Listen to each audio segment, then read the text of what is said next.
नमस्कार।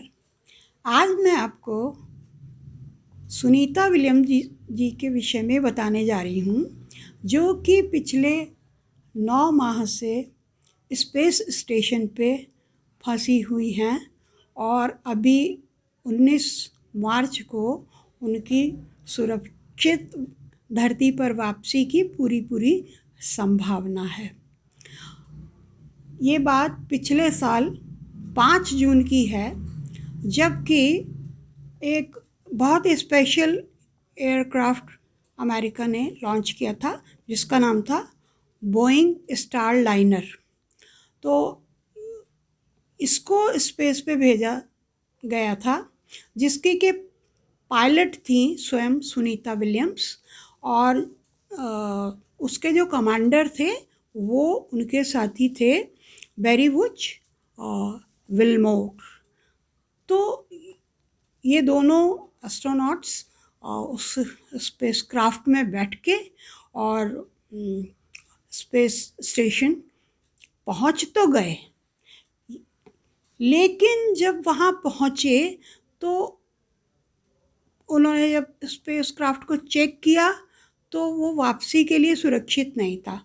उसके 5 तो थ्रस्टर्स खराब हो गए थे, और फिर जो उसका जो ईंधन फ्यूल, और वो भी आपकी हीलियम गैस, वो भी ख़त्म हो गई थी। तो कई ऐसे फैक्टर्स पाए गए कि उसमें बैठ के वापस आना सुरक्षित बात नहीं है, क्योंकि नासा पहले ही एक बहुत बड़ा झटका झेल चुका था, जिसमें कि हमारी कल्पना चावला की भी मृत्यु हो गई थी। तो इसलिए फिर ये स्टेप लिया गया कि तुम लोग वहीं रुको, जब तक कि कोई दूसरा नया कोई प्रबंध वापसी के लिए ना हो जाए, वहीं पे रुक के तुम लोग एक्सपेरिमेंट्स करो। तो ये दोनों वहीं पे 9 महीने से रुके हुए थे, और बीच में कई बार नासा ने प्रयास किए कि दूसरा कोई क्राफ्ट भेज के इनको बुलवा लें, लेकिन कोई ना कोई व्यवधान आता रहा। तो लिहाजा अभी तक इन लोगों की वापसी की कुछ भी नहीं हो पाया। तो फिर वो जो क्राफ्ट था वो फिर 7 सितंबर को, पिछले साल 7 सितंबर को वो मतलब बिना पायलट के वो वापस भेज दिया गया धरती पे, और वो सुरक्षित वापस आ भी गया। ये हुआ। अब ये जो हमारी सुनीता विलियम्स हैं, ये 58 वर्षीय 58 वर्षीय हैं, और ये अमेरिका की नौसेना से रिटायर्ड पायलट हैं। और जो इनके साथी हैं 61 वर्षीय बैरी वुच विल्मोर, वो 61 वर्षीय हैं, और वो नासा के ही मिशन एक्सपर्ट हैं, तो मिशन कमांडर कह लें। तो ये दोनों लोग वहीं पे हैं और अपने एक्सपेरिमेंट्स कर रहे हैं। तो इस प्रकार से अब ये है कि समाचार है कि क्रू के वो क्रू 10 पहुंच चुका है स्पेस सेंटर पे, और वहाँ से ये क्रू 9 वालों को रिप्लेस करेगा। यानी कि अब सुनीता विलियम्स और इनके साथी दोनों उसमें बैठ के और वापस आएंगे, जो भी गया होगा ये प्लेन जो भी। तो अब इनकी उपलब्धियां देख लें ज़रा। ये जो हमारी सुनीता जी हैं, इन्होंने अभी तक के 3 स्पेस यात्राएं की हैं, जिसमें कि टोटल 62 घंटे और 6 मिनट का स्पेस वॉक किया है, और ये स्पेस में रहने वाली अभी तक की सबसे लंबे समय तक रहने वाली महिला एस्ट्रोनॉट बन गई हैं। ये इनकी उपलब्धियां हो गई हैं।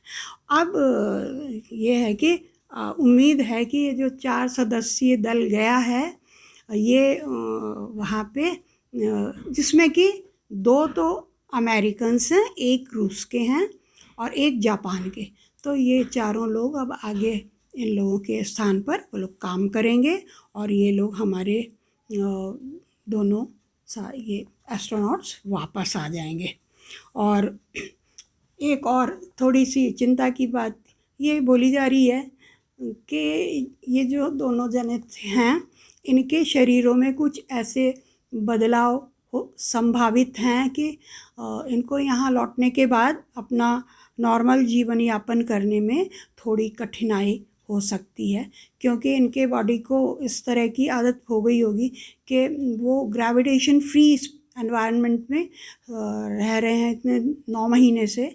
तो यहाँ आके ग्रेविटेशन के साथ धरती पे इनको थोड़ी चलने फिरने में दिक्कत हो सकती है। तो वो तो खैर ओवरकम हो जाएगी, उनको उस तरह की ट्रेनिंग होगी, अभ्यास होगा, थोड़ा समय लगेगा, लेकिन हाँ फिर ठीक हो जाएंगे। और अब एक सुखद घड़ी आने वाली है, 19 मार्च को इन लोगों की वापसी की संभावना है।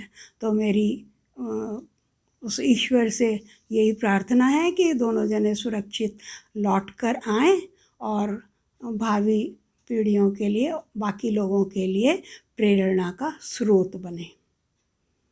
धन्यवाद।